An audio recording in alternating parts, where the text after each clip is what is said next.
sekarang edisi kedua tahun 2020, namanya SARS-CoV-2. Itu nama virusnya. Nama penyakitnya apa? COVID-19. Ya. Nah, kalau dari nama awalnya kan jelas pneumonia Wuhan, jadi itu kasus import. Import, kita importirnya virus COVID ini ya, datang dari Wuhan lewat kapal terbang. Kemudian ada riwayatnya nih, klaster pertama kali muncul di Depok. Ya, katanya dari antara orang-orang yang punya interaksi dengan orang yang sakit pertama kali itu. Nah, itu adalah klaster. Dari klaster Depok itu menyebar ya ke Jakarta, DKI. Nah, DKI itu semua orang dari seluruh Indonesia ada di DKI. Jadi ketika mereka pergi, akhirnya menyebar ke seluruh Indonesia, ya, dan kemudian dari orang ke orang terjadilah transmisi di komunitas, disebutnya community transmission, ya. Dari mana? Dari udara.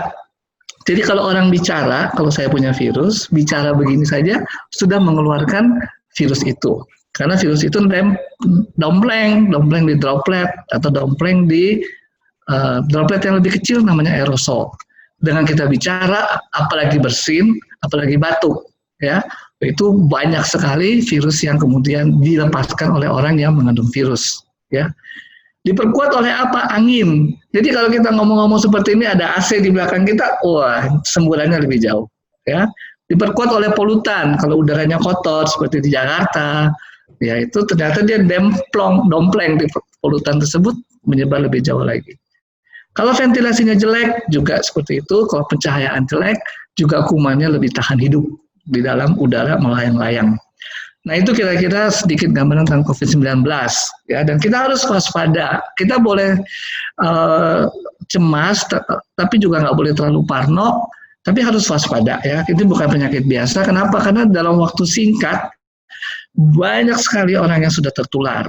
Dari mulai Januari ya dihitung oleh WHO, dalam bulan Mei, Juni sudah 5 juta orang ya yang terinfeksi. Jadi cepat sekali menyebar, ya. Lalu kalau Bapak Ibu lihat di sini 60% nih sebagian besar laki-laki. Dan kalau yang baik yang positif maupun yang dirawat atau yang sembuh dan meninggal lebih banyak laki-laki daripada perempuan. Ya karena laki-laki kan kepala keluarga, cari kerja, keluar, lebih banyak terekspos mungkin daripada ibu-ibu. Tapi kan kalau ibu-ibu di sini pinter-pinter semua karena cari kerjanya dengan cara jualan SOP, ya. Itu lebih pintar, lebih cerdas, ya. Kita nggak usah terekspos, ya. Nah, lalu apa lagi yang kita lihat di sini? Ini adalah kelompok yang positif, dirawat, sembuh, dan meninggal. Lihat kalau kelompok umurnya yang paling banyak biru tua ini, jadi sekitar umur 30-an lah yang paling banyak, ya. Ya emang karena usia produktif, jadi paling gampang terekspos. Tapi ketika ngomong meninggal, ya, wah langsung melonjak yang umurnya senior, di atas 60 tahun lebih banyak yang meninggal daripada yang muda-muda. Jadi memang menakutkan dalam konteks bahwa kok banyak banget yang meninggal dalam waktu cepat, ya. Dan kalau dilihat ternyata apa sih bentuknya, aduh nggak ada yang spesifik, ya. Ada yang bilang batuk, ya, ada yang riwayat demam, jadi beberapa hari lalu demam, ada juga yang saat ini masih demam, ada yang sesak napas, tapi paling banyak batuk keluhannya. Lalu siapa yang bisa kena? Yang hipertensi bisa kena, diabetes bisa kena, penyakit jantung bisa kena, semua orang bisa kena, ya, nggak harus sakit tertentu, ya. Nah kalau sekarang kita lihat, ya, di dalam ini keluhan COVID yang meninggal, ya, yang meninggal. Apa sih yang terjadi pada orang-orang yang meninggal? Ini laporannya dari BNPB, ya, jadi bukan saya temukan sendiri. Paling banyak juga keluhannya adalah sesak napas. Yang kedua keluhannya adalah batuk, yang kedua adalah sesak napas.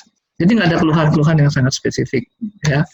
Sama aja seperti kita ketemu ISPA dan sebagainya. Lalu yang mungkin kita perlu waspadai, justru mereka yang meninggal itu lebih banyak hipertensi, diikuti diabetes, lalu penyakit jantung, penyakit ginjal. Jadi mereka makin kesini, ya, adalah makin banyak risikonya, ya. Yang paling banyak adalah orang yang darah tinggi. Risiko terhadap meninggal karena COVID. Jadi COVID-nya sendiri sebenarnya batuk pilek, tapi ketika dia ada darah tinggi atau dia diabetes, dia makin berat, ya.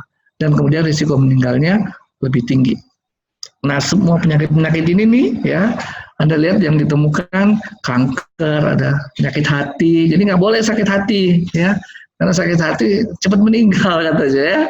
termasuk ada juga kematian asma, hamil, tuberkulosis, ya itu semua dia triggernya COVID, tapi diperberat dan menjadi fatal karena penyakit-penyakit tersebut. Nah, ini teori terbaru, jadi kalau sering dengar bahwa ini droplet ya, ternyata tidak hanya droplet, tapi aerosol. Ketika kita bilang droplet, ukurannya itu 5 mikron, tapi kita ngomong aerosol, ukurannya lebih kecil dari 5 mikron. 5 mikron itu kayak apa sih?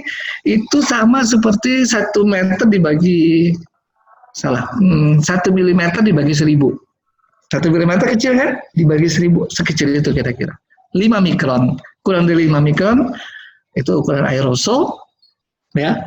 Dan apa artinya? Kalau ukurannya lebih kecil, gampang ditiup angin. Lebih jauh lagi dia menyebarnya. Kemana-mana bisa menyebar ya, lebih jauh daripada droplet. Ya. Nah, ini virusnya. Virusnya itu dibuktikan bisa ikut dalam droplet ataupun aerosol. Apa sih itu ukurannya yang berbeda? Bisa bertahan di udara selama 3 jam. Itu yang ditemukan dalam beberapa penelitian. Bahkan bisa partikelnya ditemukan sampai 3 hari. Jadi ketemu partikelnya, tapi apakah itu bisa menginfeksi apa enggak? Nggak dibuktikan di situ. Ya. Untungnya virus ini mudah dibersihkan dengan desinfektan. Karena dia punya amplop nih, kalau Bapak Ibu lihat di ujung kiri atas, bentuknya ada spike merah. Nah, ini adalah amplopnya yang mengandung lemak. Jadi kita bisa bersihkan dengan desinfektan, alkohol, super pel dan sebagainya, itu juga bisa dibersihkan. Nah, apa sih yang terjadi kalau kita menghirup droplet itu, virusnya masuk dalam tubuh. Virus itu nggak bisa ngapa-ngapain, kecuali dia harus masuk ke dalam sel. Setelah dia masuk dalam sel, dia membajak sel kita, membajak inti sel, dia kembang biak. Dia menghasilkan virus sendiri. Kurang ajar ya, udah masuk ke sel kita, makan sel kita ya, dia bajak sel kita, jadi sel kita nggak bisa memproduksi yang lain kecuali virus. Sampai penuh selnya, pecah. Lalu terjadi virus yang menyebar. Nah, kalau sel yang terinfeksi banyak ya terjadi kerusakan jaringan. Jadi rusak jaringannya. Sel-sel yang rusak itu sebenarnya bisa dikenali oleh natural killer cell. Ya, pasti Bapak Ibu udah familiar nih kalau dengar usus-usi langsung asosiasinya ke natural killer cell. Jadi dia kemudian merespon, wah ini sel terinfeksi, dia bilang lo harus bunuh diri. Nah, kalau selnya merespon, dia langsung mematikan dirinya sendiri. Tapi mematikan diri sendiri malah akan memperluas penyebaran virus di dalam tubuh. Lalu setelah kenalan dengan natural killer cell membunuh sel tersebut, dia manggil teman-temannya, bentuk antibodi. Antibodi yang pertama IgM, jadi kalau pernah dengar rapid test itu ada 2 yang dites, IgM dan IgG. Antibodi yang kedua adalah IgG. Jadi masih akut-akutnya, masih awal-awalnya IgM yang dikeluarkan, setelah itu IgG. Oke, cukup jelas nggak sampai sini? Ada yang bunyinya nggak jelas? Cukup. Halo? Jelas. Ya dok, kedengeran dok. Oke. Ya. Kembali ke tadi ya, jadi sel-sel akan rusak, jaringan akan rusak, kemudian dikenali oleh natural killer cell. Natural killer cell juga merusak jaringan pada dasarnya karena dia mau membunuh virus-virus yang masuk di dalam sel. Nah, sekarang apa sih peran SOP? Ya, peran SOP itu membantu regenerasi sel, itu klaimnya. Pertama, sel-sel yang pertahanan tubuh itu dibentuk oleh sumsum tulang belakang. Sorry, sumsum tulang, nggak ada belakangnya, maaf. Sumsum tulang, ya, nggak pakai tulang belakang. Kalau sumsum tulang belakang sebenarnya itu adalah sel saraf, ya. Tapi sumsum tulang itu adalah bagian dari tulang. Kalau Bapak Ibu makan ayam, misalnya terus ujungnya digigit, bisa kelihatan di dalamnya yang berwarna hitam itu sumsum tulang. Itu membuat sel-sel pertahanan tubuh. Makin banyak pertahanan tubuh dibuat, ya, makin tentu tubuh itu makin imun. Nah, SOP ini kan klaimnya adalah meregenerasi sel, sehingga kemudian sebagian dari sumsum tulang itu membelah diri terus membentuk sel-sel pertahanan tubuh. Lalu kita tahu juga klaim yang kedua dari SOP adalah memperlancar peredaran darah. Jadi setelah sel-sel pertahanan tubuh itu dibuat, diantaranya adalah natural killer cell, dia harus beredar ke seluruh peredaran tubuh. Jadi kalau peredaran darahnya terhambat, ya akan terhambat dong tentaranya di distribusi. Makanya dengan SOP peredaran darah diperlancar akan membantu distribusi dari sel-sel pertahanan tubuh ini. Ya, makin banyak sel-sel pertahanan tubuh yang dimobilisasi. Bapak Ibu lihatnya di mana? Kalau periksa darah biasa, ya nanti ada hitung leukosit atau sel darah putih, lalu ada hitung leukosit, hitung sel-sel darah putih. Limfosit. Nah, limfosit itu sebagiannya adalah natural killer cell. Respon dari pertahanan tubuh. Nah, kalau dia udah selesai dimobilisasi keluar dari tubuh, kita lihat limfositnya turun, ya. Orang-orangnya mungkin juga sudah kelelahan, sel-sel tentara itu udah kelelahan, exhausted, ya, kecapean, harus diproduksi lagi, harus di training lagi yang baru, ya. Nah, kembali ke peran SOP. Nanti kita simpan tuh cerita si tentara. SOP di dalamnya juga ada antioksidan. Jadi kalau ada reaksi perusakan sel, ada namanya radikal bebas, ya. Dengan antioksidan, radikal bebas itu dinetralisasi, ya, sehingga perusakan jaringan juga berkurang. SOP juga mengandung vitamin C dosis tinggi, dan itu juga fungsinya adalah untuk perbaikan jaringan yang rusak. Nah, itu adalah peran SOP, dan itu sebenarnya peran umum juga, artinya bukan hanya karena COVID, tapi peran yang lain pun pada saat menghadapi kanker, menghadapi penyakit-penyakit degenerasi yang lain, peran antioksidan ini penting, vitamin C dosis tinggi ini penting, juga peran dia untuk meregenerasi sel. Lalu di mana utsukushi? Utsukushi isinya salmon DNA. Salmon DNA, DNA itu adalah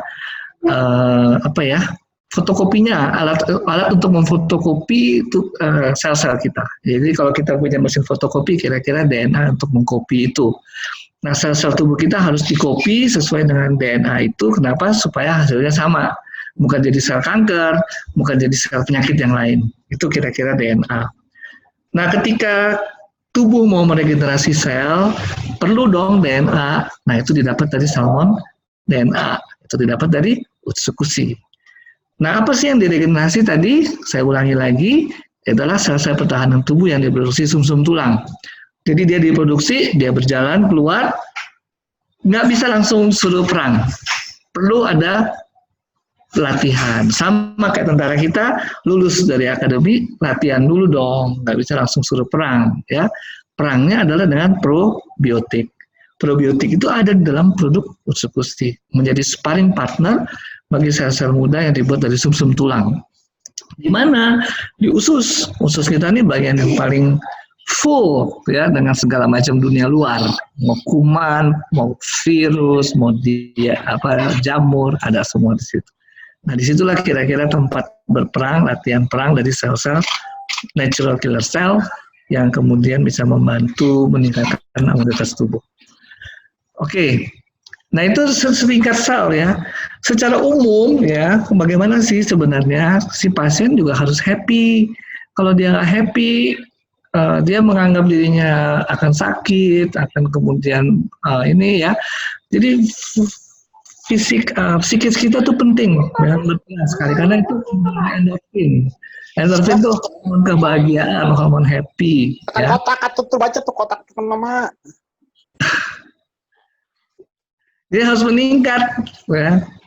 Jadi itu ada perkataan, ya, zaman dulu nih, ya, Amsal, ya, hati yang gembira adalah obat. Jadi kalau kita happy, ya, tadi kan juga lihat tuh, ya, ada orang yang sakit hati meninggal, ya, karena COVID, ya. Ya, artinya bukan karena sakit hati, tapi heparnya, ya, livernya yang sakit, ya. Nah, ini perasaan kita, harus gembira karena endorfin itu membuat kita bisa melawan penyakit. Ya. Oke, mungkin sekilas seperti itu. Kalau tentang COVID-nya dan cara hidup sehat segala macam ada di YouTube, jadi nggak usah berdobel-dobel, ya. Nah, ini yang lebih spesifik, di mana kita bisa menjelaskan kepada orang-orang tentang utsukushi dan SOP. Boleh tanya jawab aja Bu Sil, supaya lebih enak, lebih gampang. Sambil saya ini, boleh yang mau tanya di chat aja atau mau langsung juga boleh di unmute aja.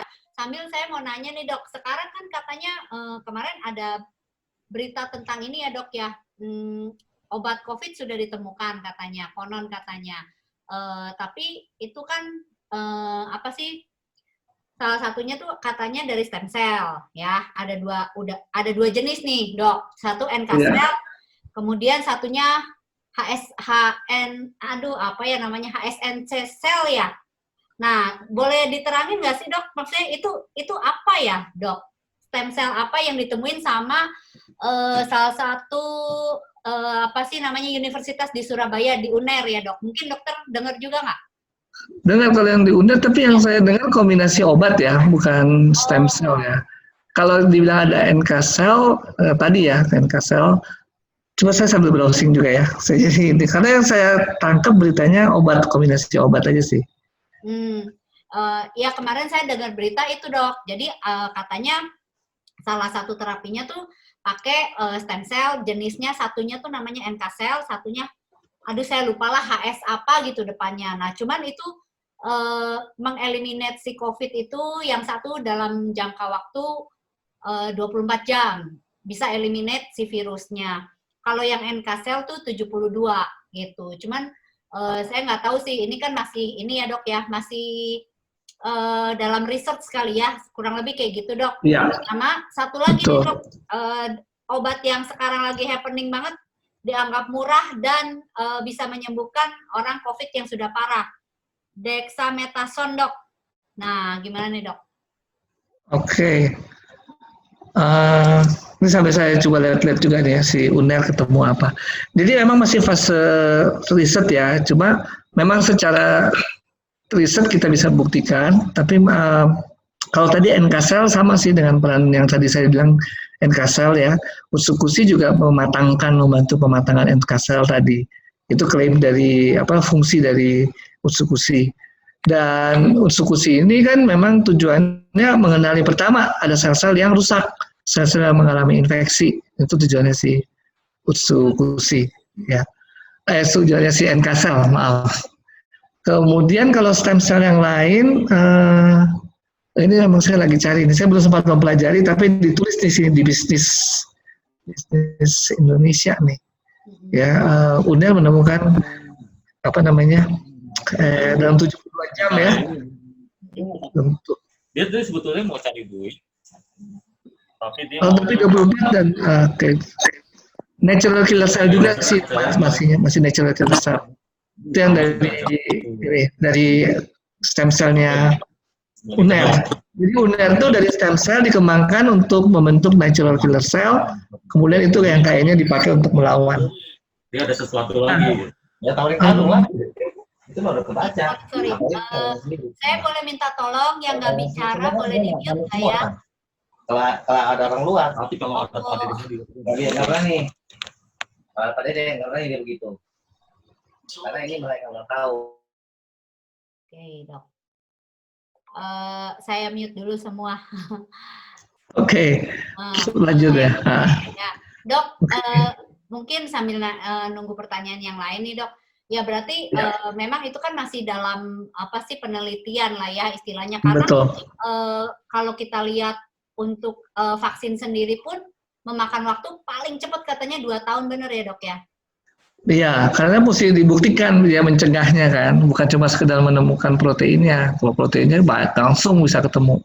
Ya. Mesti dibuktikan itu yang susah. Iya betul-betul. Nah kalau dexamethasone sendiri itu gimana Dok? Kira-kira emang benar bisa dijadikan obat COVID atau sebenarnya ini pun masih dalam penelitian gitu Dok? Kan itu steroid ya Dok ya? Steroid ya. Jadi steroid ini memang hormon yang normal di dalam tubuh kita. Sering diberikan dalam resep dokter untuk mengurangi reaksi-reaksi yang disebabkan imunitas tubuh sendiri. Jadi misalnya kayak gini ya, saya paru-parunya nggak ada TBC ya, saya tenang-tenang aja. Kalau ada kuman TBC masuk, ya kan tubuh melawan. Nah karena tubuh melawan makanya saya batuk-batuk.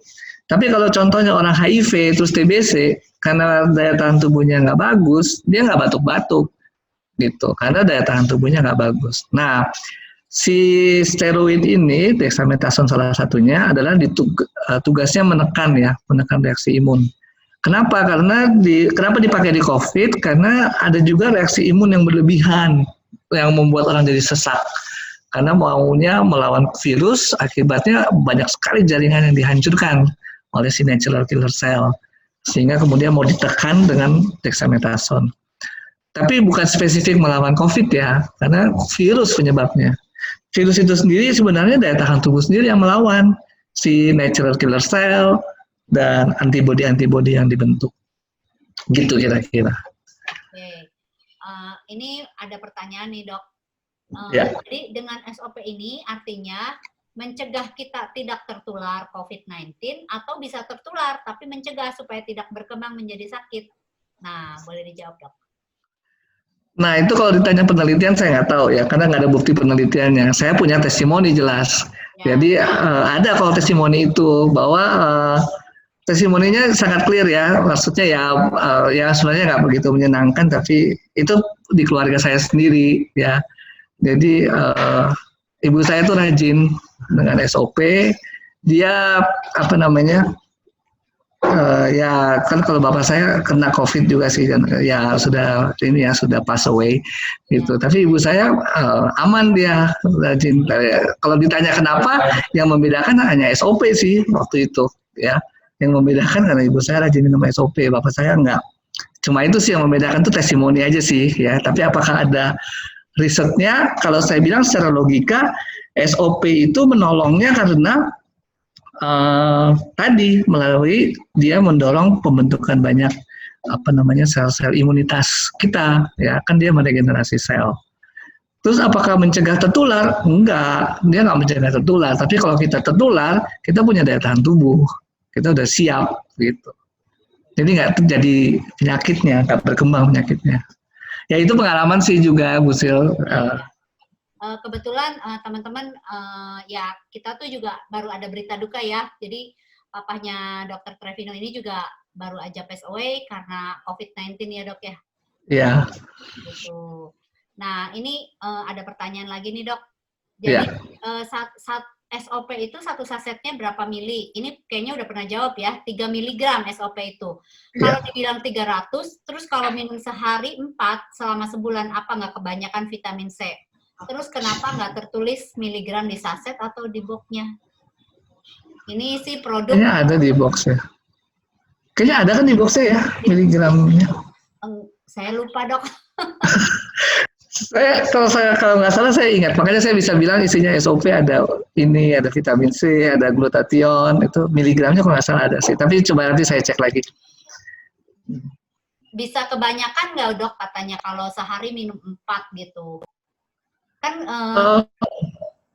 kemarin itu saya jadi gini sih, ada beberapa hal mungkin saya terangin sedikit bahwa ada beberapa hal yang nggak tertulis secara detail di situ. Dalam arti kandungannya berapa miligram vitamin C, itu privately saya nanya ke Pak Ernest. Ada 300 miligram misalnya vitamin C. Kenapa nggak ditulis istilah kasarnya itu kayak dapur perusahaan lah ya, kayak rahasia perusahaan. Kenapa?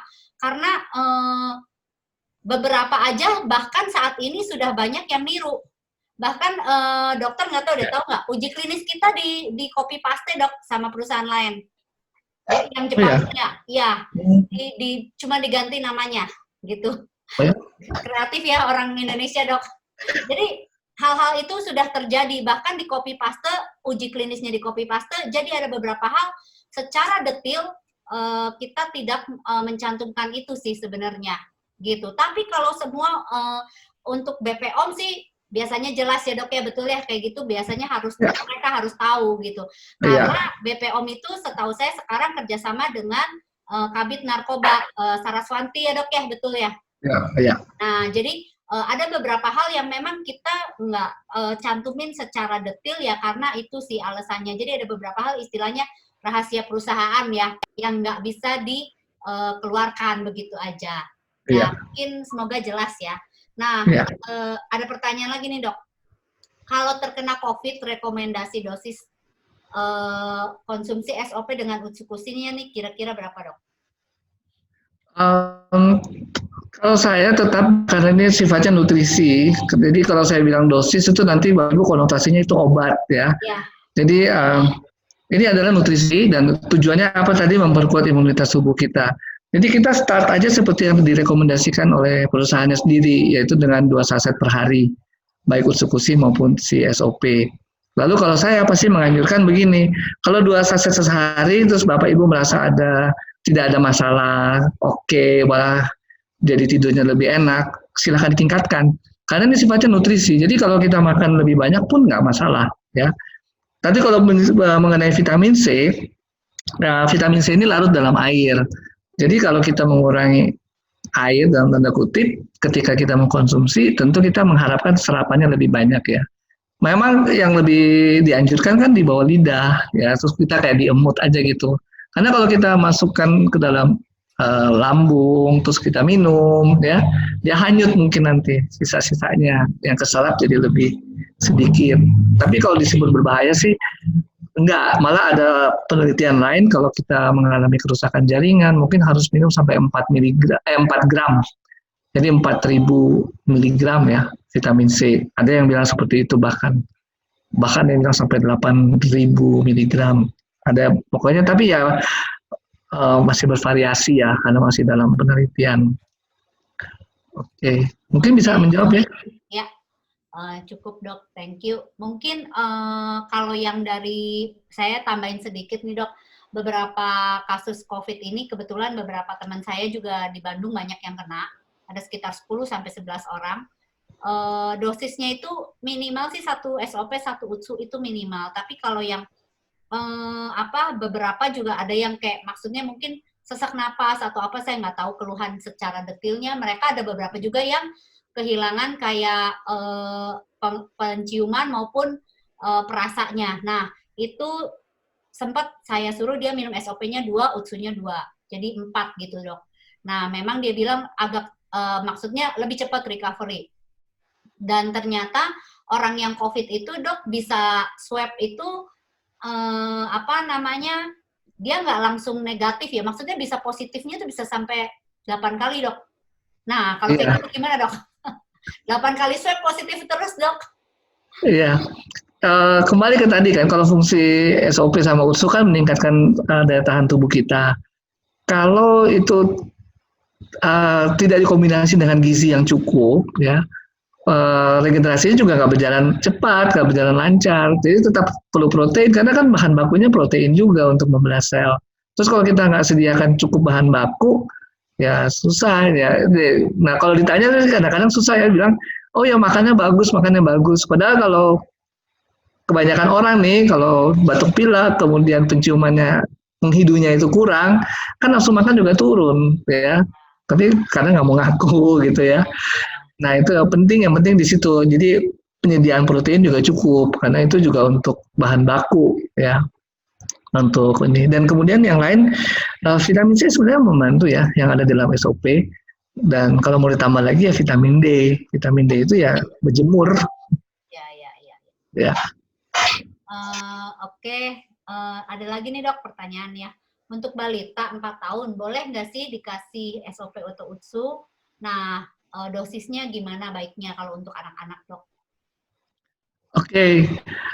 Kembali karena fungsinya regenerasi untuk SOP, sebenarnya balita tuh punya daya regenerasi bagus ya, masih bagus lah, dia masih muda kok ya. Jadi dibilangin boleh apa nggak boleh ya boleh aja, tapi apakah perlu?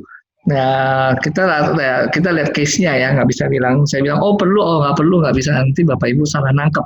Mendingan japri kasusnya seperti ini, memang perlu atau nggak perlu. Kadang-kadang yang menanyakan ini kasusnya autism, ya autism mungkin emang perlu ya.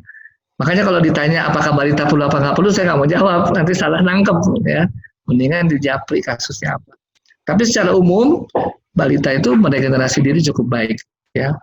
Lalu Utsukushi mungkin lebih dibutuhkan mungkin kalau kita lihat anak kita sakit-sakitan ya, karena Utsukushi ini kan mengandung probiotik. Probiotik ini paling partner untuk melawan untuk sel-sel natural killer cell, meningkatkan kapasitinya. Nah itu boleh kalau menurut saya sih, tapi ini case per case ya. Kalau sekarang anaknya juga sehat-sehat aja ya, menurut saya memang karena produk ini disusun untuk lebih ke arah penyakit degeneratif ya. Lalu kemarin juga ada beberapa chatting ya, penyakit-penyakit yang bawaan lahir yang sifatnya genetik Jadi bayinya, anaknya sudah mengalami penyakit itu. Ya itu terus terang sih, sorry to say, mungkin nggak terlalu bisa menolong kalau penyakitnya genetik ya. Karena memang sudah seluruh tubuhnya seperti itu. Ya. Jadi mungkin kalau ada dirasa perlu ada case-case tertentu untuk anak-anak, boleh saja diberikan gitu ya dok ya, kurang lebih. Ya. Tapi kalau hanya untuk mau setiap hari, ya itu pilihan sih gitu ya dok ya. Karena saya sendiri juga kalau anak-anak sehat-sehat aja ya saya nggak kasih sih. Tapi kalau memang mereka butuh nih, kalau lagi sakit, mau sakit gitu ya. Ya, gitu. kasih aja usu misalnya gitu. Betul, kasih usu. Kayak sekarang nih takut COVID, saya suruh mereka minum usu gitu dok. Jadi itu sih case by case ya dok ya, nggak bisa kita ini gitu. Kalau mau kasih tiap hari ya silahkan aja gitu ya dok ya. Ya, itu menolong kok. Saya juga konsumsi rajin kan dua-duanya, jadi saya juga pasti ketemu pasien. Jadi kadang saya juga takut-takut cemas, tapi ya syukurlah sampai sekarang masih sehat. Gitu, rasanya pengen pilek tapi nggak jadi gitu. Aduh nih kayaknya pasiennya udah pilek, udah parno juga. Kan kadang kalau lihat pasien pilek kita juga rasanya kok jadi pilek juga, tapi ternyata nggak jadi. Gitu, jadi bagus lah, masih cukup menguatkan daya tahan tubuh. Ya. Dok, nih ada pertanyaan lagi nih. Benar nggak sih kalau orang yang sudah kena COVID, artinya si paru-paru tuh sudah tidak bisa berfungsi seperti pada umumnya, maksudnya berfungsi secara normal lagi gitu. Itu kan saya juga beberapa dengar. Nah itu benar atau enggak sih dok gitu? Oke, tergantung COVID-nya menyerang mana virusnya ya. Virusnya bisa menyerang dari hidung sampai ke ujung paru-paru yang namanya alveoli. Tergantung di mana. Kalau dia cuma menyerangnya di hidung, kita rasanya pilek atau sakit tenggorokan. Kalau menyerangnya di tenggorokan ya paru-parunya aman ya. Paru-paru menjadi nggak aman kalau kita terserang di daerah yang polusi seperti Bandung, Jakarta juga polusi tinggi ya. Nah itu gampang kena di paru-paru. Nah kalau sekarang apakah paru-parunya bisa normal lagi ya? Semua penyakit yang menyerang paru-paru sebenarnya paru-parunya nggak kembali normal lagi. Cuma mungkin tergantung luasnya ya. Kalau luasnya hanya sedikit aja ya kita nggak berasa. Tapi kalau luas banget ya ini ya. Jadi ada namanya jaringan scar ya, jaringan yang kalau paru-parunya rusak ada scar pasti. Tapi ya nggak selalu kelihatan, kalau cuma dikit ya nggak apa-apa. Ya, oke. Mungkin cukup jelas ya. Nah dok, ini yang sakit ada yang nanya sih, ini mungkin saya bantu jawab aja. Kalau sakit emah diminum sesudah makan atau sebelum sesudah makan, karena saya emah dan GERD parah ya. Kemudian nih dok, kalau vegetarian, makan yang mana dok, biar bisa membantu kerja produknya? Kalau vegetarian kan beliefnya ini soalnya dari hewan loh.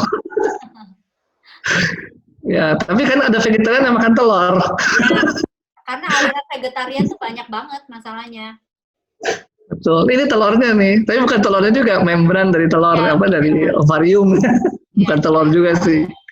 Ya, itu belief loh, kalau itu saya udah nggak bisa bilang tuh yang mana. Betul, itu belief. Jadi setahu saya juga kalau yang untuk orang vegetarian ya kita nggak bisa ngomong, karena apa, mereka ada kepercayaannya sendiri kan. Vegetarian tuh ada yang memang mereka benar-benar vegan, makannya sayuran aja, bahkan ada yang nggak makan telur atau bawang gitu ya.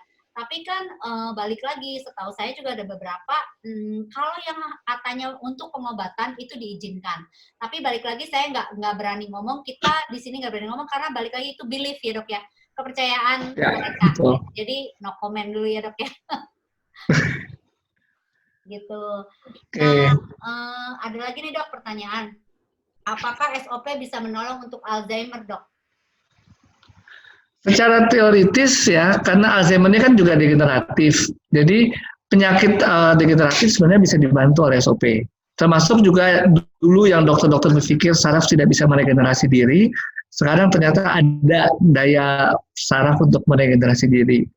Bedanya sel-sel saraf ini rumit, jadi nggak segampang lemak untuk meregenerasi. Kalau lemak kan gampang membelah dirinya, makanya kita cepat gemuk, gampang cepat gemuk. Tapi otak tuh kita mesti telaten banget, dan ternyata ada bukti-bukti orang-orang yang telaten selalu melatih sarafnya dan kembali fungsinya.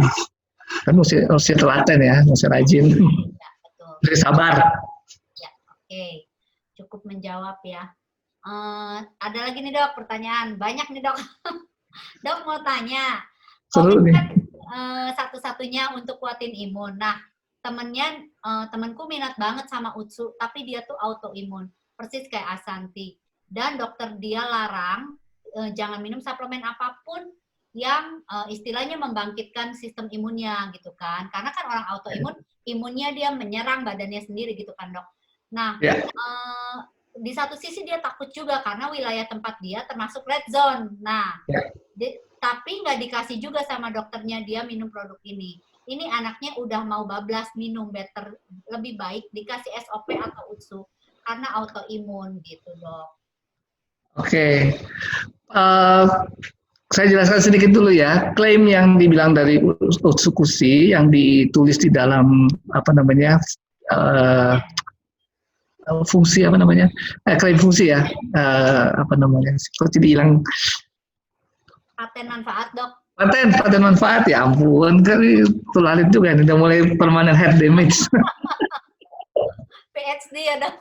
PhD. Jadi paten fungsinya, sebentar.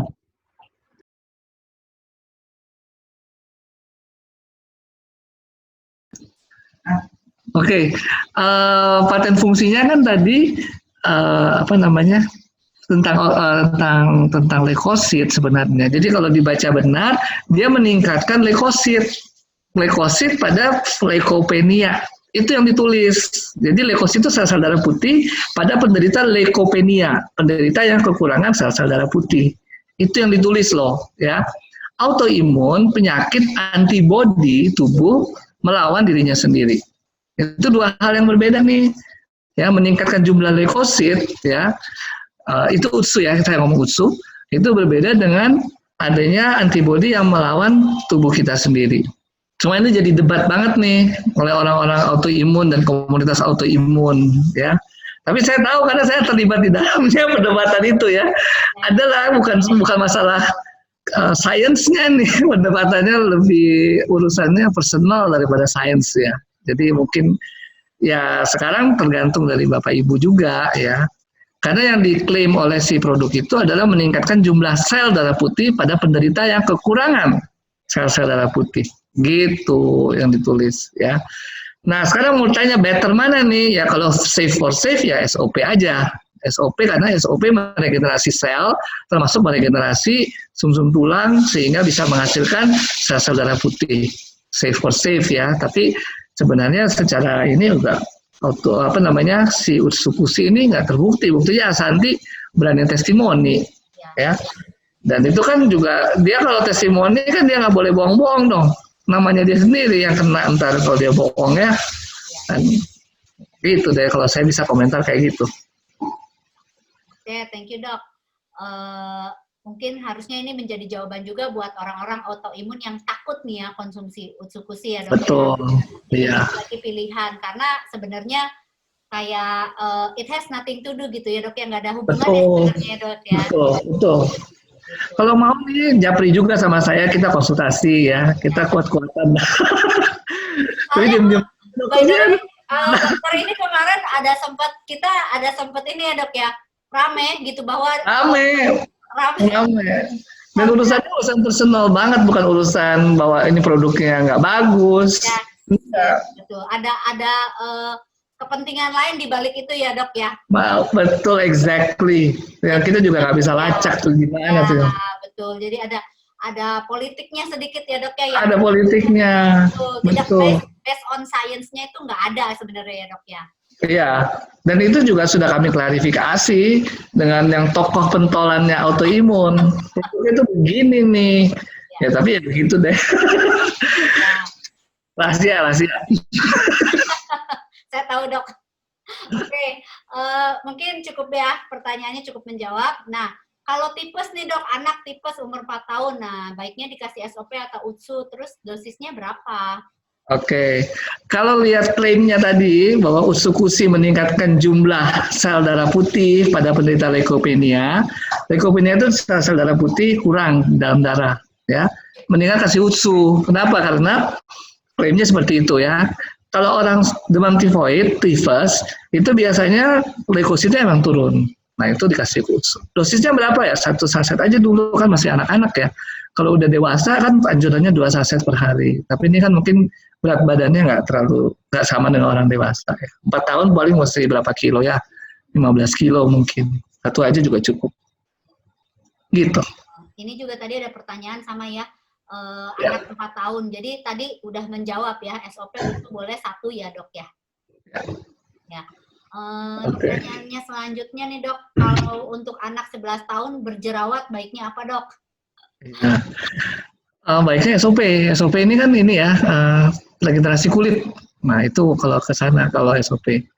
Jadi tapi juga gini ya Bu ya, soalnya Bu atau Bapak nih. Jerawat ini kan nggak cuma satu variabel faktornya ya. Jadi kebersihan muka juga. Dan sebenarnya kalau pada masa akil balik, ya sudah setahun, itu kan memang namanya hormon laki-laki, terutama ya hormon metaboliknya, itu yang membentuk jerawat-jerawat itu. Kadang-kadang ya kita berupaya setengah mati kasih obat kiri kanan, jerawat nggak hilang, karena memang metabolismenya lagi tinggi, ya. Dan satu saat sih nanti akan hilang juga ya setelah ini. Yang penting jaga kebersihan, jangan sampai jerawat itu jadi radang, terus dikorek-korek jadi bopeng. Jadi ya, banyak variabel juga, jadi bukan cuma dengan SOP clear semua, SOP sangat membantu, tapi juga kita perlu mendukung dengan kebersihan dan sebagainya. Mungkin nggak cukup dengan SOP, tapi dibarengi dengan faktor-faktor lain ya dok ya. Betul. Cara bikin mukanya, mungkin pola makannya itu multifaktoral banget sebenarnya. Iya, ya. Betul. Selanjutnya nih dok, untuk penyakit gondong, katanya tumor sih dok, udah lama. Tapi orang ini nggak mau operasi dok. Nah, apakah dengan konsumsi SOP ini bisa sembuh? Nah, kalau ngomong sembuh mungkin kita nggak berani klaim. Mungkin dokter menjelaskan gimana dok? Ya oke. Pertama mungkin ini bukan gondongan ya, gondongan tuh di pipi. Ya, ini gondok kali ya. Kalau yang lama. Ya. Kalau gondongan ini virus penyebabnya cepat ya, akut ya, gitu dan pada anak-anak kebanyakan. Itu boleh kalau yang kayak gitu demam juga dikasih usukusi boleh ya karena itu meningkatkan imunitas. Kalau gondok nih di sini ini penyebabnya kan karena kekurangan yodium paling sering makanya dia membesar seperti ini. Terutama terjadi di orang-orang yang tinggal di gunung ya.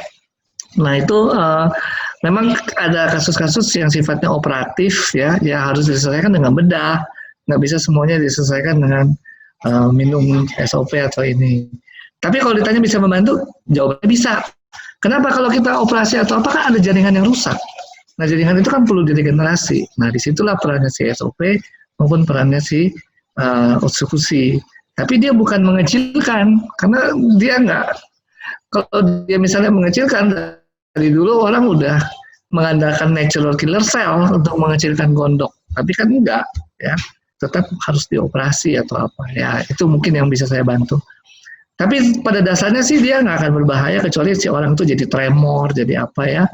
Sehingga ya kalau mau dioperasi. Tumor jinak dok. Betul, kalau tumor jinak berarti nggak berbahaya ya. Kalau yang gondok yang bau ini kan ada tuh istilahnya ya, gondok yang ganas lah ya gitu. Ada istilahnya. Ini yang baik-baik aja. Jadi ya lebih banyak karena estetika kalau operasi. Oke dok, selanjutnya nih dok, ada lagi yang nanya, bagaimana mencegah COVID-19? Apakah cukup pakai masker dan jenis maskernya seperti apa? Oke, kalau ini kan sebenarnya ada banyak ya, jadi bukan cuma masker, tapi juga pola hidup bersih, cuci tangan, dan sebagainya. Juga termasuk lingkungan kita harus bersih. Permukaan kayak saya ngomong di sini ya, udah banyak nih aerosol keluar. Harus dibersihin nih ya, si laptop kita, permukaan meja, dan sebagainya. Jadi nggak cukup dengan masker. Itu juga arah angin, kalau di tempat kerja juga kita perhatikan ya. Kita duduk, hadap-hadapan, jangan sampai arah angin nyembur ke teman kita atau sebaliknya ya. Lalu masker yang paling bagus itu N95, tapi kan buat apa ya? N95 itu artinya gini, bisa menyaring 95% partikel ya. Kalau masker bedah biasa 100% tapi lumayan menyaring ya. Lalu gunanya masker sebenarnya supaya droplet aerosol dari kita nggak menyebar ke orang, tapi bukan sebaliknya ya, bukan sebaliknya. bukan mencegah, karena masih ada sela-sela, kita masih bernapas kok, ya. Masih ada kemungkinan kita menghirup dari luar. Gitu. Jadi ya kembali lagi pertanyaannya bukan cuma masker ya, banyak hal yang lain. Itu kita ngomong lingkungan nih. Terus yang tadi kita bicara dari awal, kita memperkuat imunitas tubuh kita. Itu juga salah satu untuk mencegah COVID. Oke, satu lagi nih dok, ada kasus kista dok, ada 2 kista, satu di pankreas 4 cm dan satunya di kandungan 12 cm. Wah lumayan nih. Bagusnya berapa saset minum SOP dan UTSU? Kayaknya tetap harus tindakan ya dok ya? Iya, kalau kista ini tindakan nih kayaknya. Terus sekali lagi perannya mereka itu untuk meregenerasi ya. Ketika dioperasi pasti jaringan banyak yang rusak. Jadi harus diregenerasi. Ya. Oke, satu lagi nih dok. Kalau orang tua umur 83 tahun jantungnya bengkak akibat paru-parunya ada air. Makannya udah disonde nih dok. Terus baiknya konsumsi SOP atau UTSU dan dosisnya bagaimana nih dok? Oke, makanya lewat selang juga, lewat sonde juga, jadi dilarutkan di air. Kemudian ini kan karena masalahnya paru-parunya penuh air nih, jadi pasti minumannya diukur nih. Jadi kalau misalnya sekarang dia minumannya 6 kali, misalnya katakan ya, 6 kali 200 ml ya, sehari. Nah, di antara itu yang 1 gelas atau yang 2 gelas dikasih SOP atau UTSU. Tapi dipisah ya, kalau misalnya sekarang kita mau 1 kali 1 saset, ya itu satu saset 1 gelas buat SOP, 1 gelas lagi buat UTSU. Jadi jangan dicampur. Terus dosisnya berapa? Mulai dari 1 kali 1 per hari dan kita lihat dampaknya, perbaikannya bagaimana, makin bagus, baru dinaikkan lagi. Yang pasti nggak boleh kebanyakan air karena paru-parunya udah bengkak, jantungnya juga udah bengkak. Harus ikut jumlah yang dianjurkan. Satu lagi nih dok, dia habis operasi getah bening nih dok, terus konsumsinya baiknya berapa? Jadi dia baru operasi bulan Maret, baru operasi tumor payudara bulan Juni, indikasinya muncul lagi. Jadi sarannya berapa nih konsumsinya? Tadi pertama pasca operasi, kemudian yang kedua operasi tumor, terus indikasi muncul lagi, dosisnya gimana nih dok? Ya, kalau emang sebenarnya ini kan udah pasca operasi, mungkin juga kita asumsinya udah banyak kerusakan jaringan ya. Boleh aja kita langsung tingkatkan 2 saset ya masing-masing baik SOP maupun UTSU dengan ini kan indikasinya. Jadi kalau si UTSU dengan melalui sistem pertahanan tubuh, natural killer cell, berarti untuk mengeliminasi sel-sel tumor. Tapi kalau yang si SOP ini untuk meregenerasi jaringan, karena pasti ya jaringan ini akan banyak yang rusak setelah operasi. Mungkin juga kalau habis ini diikuti kemo atau dengan sinar, juga pasti akan banyak jaringan yang perlu diregenerasi oleh SOP ini. Jadi boleh aja kita langsung meningkatkan sampai 2 saset ya sehari, baik SOP maupun UTSU-nya. Oke. Terus kalau ada case, kayaknya ini pernah dijawab ya dok ya, kalau sehabis konsumsi SOP dia ada ruam merah-merah, baiknya seperti apa dok solusinya? Ya, jadi ruam merah ini kan memang harus dicari kausalnya, belum tentu karena SOP ya. Jadi ya kita stop aja dulu, nanti dari stop itu kita lihat ada perbaikan atau enggak.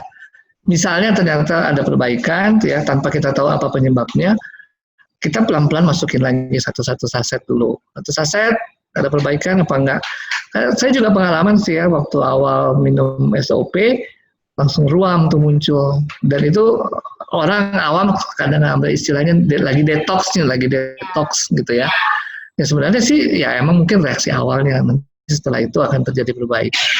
Boleh di stop atau boleh dikurangi dosisnya, solusinya seperti itu. Setelah stop ada perbaikan, lalu satu-satu naikin lagi. Itu aja mungkin yang bisa saya sampaikan. Oke, selanjutnya nih dok, ada kenalan istrinya ginjal, tinggal 3-4% fungsinya, harus pakai apa dok? Oke, nah ini untuk fungsi ginjalnya harus digantikan dengan hemodialisa. Itu nggak bisa cepat perbaikan yang ditimbulkan oleh regenerasi oleh SOP, tetap harus hemodialisis ya. Kemudian kalau kita mau pakai SOP ini memang membantu untuk regenerasi. Jadi tetap kita bisa meyakini dan kita terus mencoba ya. Dan sekali lagi SOP harus dibantu juga dengan makanan yang bergizi baik sehingga regenerasi sel itu bisa berjalan. Oke, itu saran saya sih dengan SOP. Oke, pakai SOP ya dok ya. Cuman kan kalau secara medis sendiri nih dok, sebenarnya apakah ginjal itu bisa sembuh? Karena beberapa saya juga ada nih case dok, ginjal, kemudian dia terbantu banget sampai dia akhirnya bisa jalan gitu ya dok ya, bisa makan dengan konsumsi SOP, tapi somehow kayaknya ginjalnya nggak membaik gitu loh dok. Nah ini gimana sih dok secara medisnya kalau ginjal nih gimana gitu? Apakah memang benar-benar bisa disembuhkan atau enggak sih gitu? Kalau setahu saya kan itu hands up kalau teman saya bilang. Iya, sebenarnya sih logika sekarang ini kan udah mulai berkembang, orang berpikir bahwa tubuh juga punya daya untuk memperbaiki dirinya sendiri. Makanya ada regenerasi, ada antioksidan dan sebagainya, dan itu produk yang banyak berkembang sekarang, termasuk dengan produk-produk natural. Gunanya apa sih? Gunanya untuk tubuh meregenerasi diri. Nah pertanyaannya sekarang, kalau dari 100% fungsi ginjal tinggal 3%, berarti kan udah luas sekali kerusakannya. Secepat apa sih regenerasi itu bisa berjalan? Kebanyakan juga orang yang sakit ginjal udah kronis, cuci darah, kebanyakan juga ada masalah nutrisi, kemudian juga anemia, karena ginjal itu harusnya merangsang untuk pembentukan sel-sel darah merah, tapi tidak terjadi, sehingga kemudian kompleksitas itu membuat kelihatannya kok nggak sembuh-sembuh ya, karena bukan cuma ginjalnya aja, merembetnya banyak gitu ya. Jadi kalau dibilang secara ilmu kedokteran ya kita percaya bahwa tubuh punya daya untuk meregenerasi. Kemudian yang penting kita harus lihat ya, artinya kita harus berharap, harus happy, tetapi juga melihat juga bahwa pengobatan atau pelayanan medis yang lain juga mendukung. Jadi saling sinergi. Jadi jangan, wah saya pernah dapat ya, udah SOP, penanda kankernya turun, terus dibilang katanya nggak usah minum obat lagi. Jangan gitu juga ya. Nggak boleh, tetap aja itu sinergi semua. Ya, karena ini SOP bukan obat, ini adalah nutrisi. Ya. Dok, ini kan tadi katanya SOP dengan UTSU kan bisa disonde dok. Nah, dilarutkan dalam air tapi tidak boleh disatukan.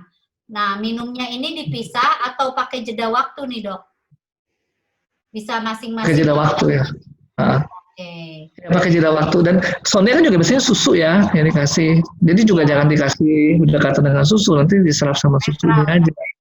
Nanti netralisir ya. Jeda itu mungkin setengah jam lah, at least lebih panjang mungkin lebih yakin lah untuk diabsorpsi, bisa diserap. Kalau minumnya di bawah lidah, apa bisa langsung tanpa jeda dok? Maksudnya gimana ya? Tapi bisa ya kalau di bawah lidah nih, kalau orang yang udah pakai sonde. Nggak tahu, ini saya juga bingung pertanyaannya. Christine, Tin, gimana maksudnya Tin? Bagaimana dengan konsumsi di bawah lidah? Apa bisa langsung tanpa jeda? Ya mungkin nanti saya tanya lagi dok. Ini dok selanjutnya nih. Umur 39, lalu hasil diagnosa dokter adalah KGB Regio coli SFNAB konsisten with lymphadenitis tuberculosa. Oke. Sekarang kondisinya sudah drop, sesak nafas, sering drop, nggak ada tenaga. Pakai SOP-nya berapa? Oke, ini katanya penyakit TBC nih ya. Dan TBC-nya juga mungkin udah cukup berat sehingga mungkin sesak napas nih ya. SOP-nya kalau dia bisa respon bagus ya langsung aja 2 saset, atau eksekusi juga 2 saset ya. Kalau dia bisa respon bagus, artinya gini, respon bagus itu kadang-kadang ada kan, kalau baca di dosnya itu ada laksatif apa tulisannya gitu ya. Itu adalah orangnya jadi BAB-nya jadi encer ya. Nah kalau dia nggak ada problem seperti itu, boleh aja langsung 2 saset ya untuk diberikan. Ini kalau udah seperti ini kasusnya mungkin udah kurus banget ya, sehingga dia harus didorong kali ya untuk juga makan yang betul supaya SOP-nya berjalan dengan baik. Ya. Tapi boleh langsung coba 2 saset. Ya. Oke. Dok, jadi sebenarnya nih SOP itu apa namanya boleh dicampur nggak sih sama UTSU? Ini jadi misperception nih kayaknya dok. Kenapa SOP nggak boleh dicampur dengan UTSU? Kenapa SOP dan UTSU nggak boleh dicampur lalu dicampur air? Dok.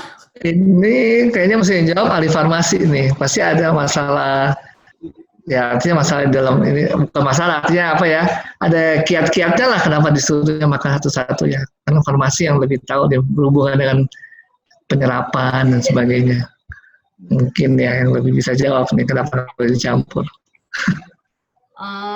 Jadi ini dok, jadi kan kalau kita kan konsumsinya di bawah lidah nih, SOP sama UTSU. Oke. Itu tuh kita yang biasa gini dok, maksudnya nggak sakit itu tuh baiknya langsung atau dijeda gitu loh dok. Oh, langsung juga nggak apa-apa di bawah lidah, nggak masalah. Ya, jadi mereka nih kayaknya misconception dengan tadi nih dok, gitu. Jadi sebenarnya SOP dengan UTSU itu boleh dimakan secara langsung di bawah lidah gitu ya dok ya? Iya, tapi penuh mulutnya entar satu-satu aja. Nggak mesti tahan apa terus nyembur satu-satu aja. Karena ini dok, boleh ngomong? Ya silakan, gue juga jadi bingung. Ya bisa bingung kalau di chat. Jadi gini dok, kan kalau tadi untuk yang disonde dicampur air kan, airnya dimasukin ke dalam sondenya. Nah konsepnya nggak boleh disatuin karena harus 1 gelas UTSU, 1 gelas SOP. Minumnya dijeda gitu ya dok ya. Okay. Nah jadi pertanyaan saya dengan konsep yang seperti itu harus jeda antara UTSU SOP. Kita kan nggak disonde nih yang normal minumnya di bawah lidah. Apakah perlu jeda juga nggak? Misalnya sekarang kita minum SOP, perlu jeda 30 menit lagi baru UTSU fusi, atau boleh langsung begitu habis selesai SOP lanjut UTSU fusi gitu dok? Maksudnya gitu dok? Oke, boleh langsung nggak masalah. Oh nggak gitu. masalah. Nggak masalah. Kalau yang sonde itu bukan karena dijeda secara jeda dengan susu ya, tapi dia punya jadwal untuk minum, nggak bisa setiap saat kita minum. Maksudnya sih ke situ. Oh, jadi kalau sekarang karena jadwalnya sekarang ini 1 gelas, ya udah masukin SOP. Nanti jadwal berikutnya masukin UTSU gitu. Tapi kalau ditanya apakah dalam 1 gelas boleh dicampur, terus terang saya nggak bisa jawab. Itu mesti tanya orang farmasi kali. Mungkin ada kiat-kiat kenapa harus dipisah minumnya ya. Gitu. Okay, nanti sperma sama telur jadi anak, jadi salmon beneran dicampur. Jadi anak ikan ntar keluarnya. Thank you dok, terjawab. Oke. Ya. Oke, mungkin saya jelasin, mungkin tadi itu dokter bilang nggak boleh digabung tuh karena biasanya orang yang disonde tuh yang dimasukkan adalah susu, betul ya dok ya? Dan itu kan bisa menetralkan, jadi itu sebabnya harus dijeda. Bukan berarti SOP dan UTSU itu tidak boleh diminum bersamaan, tapi dalam arti karena orang yang kasusnya disonde, itu susu itu bisa menetralisir, intinya seperti itu kali ya dok ya? Ya. Nah dok, pertanyaan lagi nih dok, UTSU kan baik untuk usus, nah baiknya diminum secara biasa atau di bawah lidah dok? Nah, itu pertanyaan bagus tuh. Kalau saya sih dengan diminum biasa aja, supaya dia masuk ke dalam saluran cerna. Oke. Ya, jadi kalau UTSU boleh pakai air, tapi SOP di bawah lidah gitu ya dok ya. Cuman andai pun di bawah lidah juga sebenarnya nggak ada isu kan dok? Nggak ada isu, nggak. Oke. Nah dok, jadi misalnya nih untuk kasus yang tadi kista 12 cm dan lain-lain, artinya tetap harus ada tindakan medis kan dok? Cuman dosisnya gimana setelah tindakan ini, baiknya dosisnya gimana dok? Ya itu kalau habis operasi itu kan asumsi kita kerusakan jaringan banyak ya. Ya kita langsung aja naikkan 2 saset, misalnya SOP langsung 2 saset atau 2 kali 2 saset gitu. Sekaligus nggak apa-apa sebenarnya, yang penting dia tidak maksudnya tidak terjadi sesuatu yang dia nggak inginkan. Kalau di dalam dosnya sih cuma ditulis laksatif, apa ya saya lupa kalimatnya, tapi sifatnya ya BAB-nya jadi encer gitu. Nah itu kan orang kadang nggak suka kalau BAB-nya jadi encer. Itu aja sih, kesana aja peran. Ya. Boleh langsung ditingkatkan ya, jadi 2 kali 2 saset nggak masalah sebenarnya sih. Ya. Mau 3 kali juga sebenarnya nggak apa-apa. Oke, ada lagi pertanyaan? Mungkin ini udah habis nih dok, nggak ada lagi yang nanya. Kalau mau di unmute juga boleh ya, tadi kayak Christine ya. Kalau mau nanya langsung sama Dokter Trevino boleh ya. Ya, boleh. Tadi saya mute karena biar nggak ini ya, nggak bocor suaranya kemana-mana. Nah dok, mungkin kalau dari saya sendiri nih dok, mungkin pertanyaannya adalah mungkin sekarang ini yang diberlakukan oleh pemerintah sebetulnya seperti apa sih? Kalau kita balik lagi ngomong masalah COVID nih dok. Nah, apa sebenarnya karena kalau kita ngomong lockdown itu nggak mungkin. Jadi sebetulnya yang dilakukan pemerintah kita saat ini untuk mencegah COVID ini menurut pandangan dokter nih sebenarnya udah sejauh mana sih? Apakah memang jadi kayak diberlakukan herd immunity ataukah memang istilahnya ya yang kuat yang bertahan gitu kan dok? Atau pandemi ini bisa ada waktunya dia tidak lagi menjadi pandemi gitu, jadi epidemi ya dok? Gimana dok? Ya, Oke, pandemi sama epidemi sebenarnya sama aja, tapi pandemi itu artinya seluruh dunia kena. Kalau epidemi ya, epidemi di Bandung ya Bandung doang gitu ya. Tapi sama aja, semuanya nggak enak. Jadi ya. Terus kalau lihat misalnya contoh yang lain, avian influenza, itu nggak berakhir. MERS-CoV itu juga nggak berakhir, sampai sekarang masih ada. Ya, di sini jadi heboh karena media, terus terang karena media. Ya, terus nggak berakhirnya dengan apa? Nggak berakhirnya dengan yang disebut seasonal flu. Berarti pilek gara-gara musim. Dan itu lebih banyak terjadi di negara empat musim ya, dibandingkan dengan di Indonesia. Jadi kalau mau ditanya berakhirnya seperti apa, mungkin sekali ke depannya seasonal flu. Seasonal flu jadi karena musim. Nah, kalau sekarang kita bicara tentang COVID kita dengan konteks Indonesia,